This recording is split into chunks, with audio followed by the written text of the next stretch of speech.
راغړو هغه فیض الله فیض.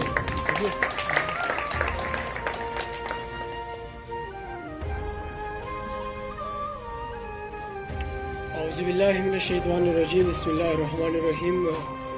ټولو راغلي مېلمنو ته خویراله ستړي مشي او د کاروان صدر حبیب الرحمن علي صاحب ته کتاب مبارکي هم خبرو نه تېرېږم. یو څو شعرونه د شکر صاحب وایي ننګ نموز باندې غیرت کوم شاعر یم، ننګ نموز باندې غیرت کوم شاعر یم، زه د هر پښتون عزت کوم شاعر یم. مننه. ننګ نموز باندې غیرت کوم شاعر یم، زه د هر پښتون عزت کوم شاعر یم. او د شاعري معنا هم دا یوه کیدای شي، د شاعري معنا هم دا یوه کیدای شي د غریب وکالت کوم شاعر یم. مننه. وی د شاعري معنا هم دا یوه کیدای شي د غریب وکالت کوم شاعر یم. او شعر دی چې د سرو شونډو نه بل طرف ته نه وړې، چې د سرو شونډو نه بل طرف ته نه وړې، ستا غزل نه هم نفرت کوم شاعر یم. مننه. چې د سرو شونډو نه بل طرف ته نه وړې، ستا غزل نه هم نفرت کوم شاعر یم.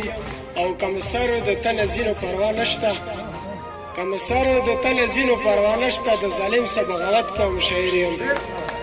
او یو دوه درې شعرونه نور دي چې مونږ له جنګونو تدریس مه راکوه، مونږ له جنګونو تدریس مه راکوه، مونږ له تعلیم مونږ له هنر پکار دی.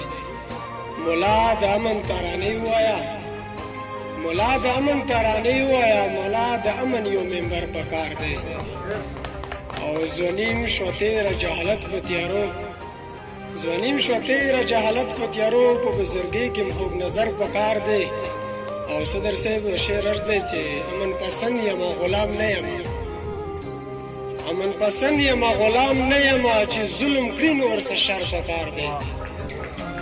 مننه. وی امن پسند یم غلام نه یم، امن پسند یم غلام نه یم، چې ظلم کړي نو ورڅه شر پکار دی. د لر او بر پښتون کې څه ختمه کړي، د لر او بر پښتون کې څه ختمه کړي، داسې سړی مونږ له یو نر پکار دی. مننه. دلته سرونه خلق په بیه اخلي، دلته سرونه خلق په بیه اخلي، دلته د ځان فکر هم زر پکار دی. او چې دا ویده پښتون رویښ کړي بیرته، چې دا ویده پښتون رویښ کړي بیرته، فیضه داسې یو رهبر پکار دی. د وخت راکولو جهان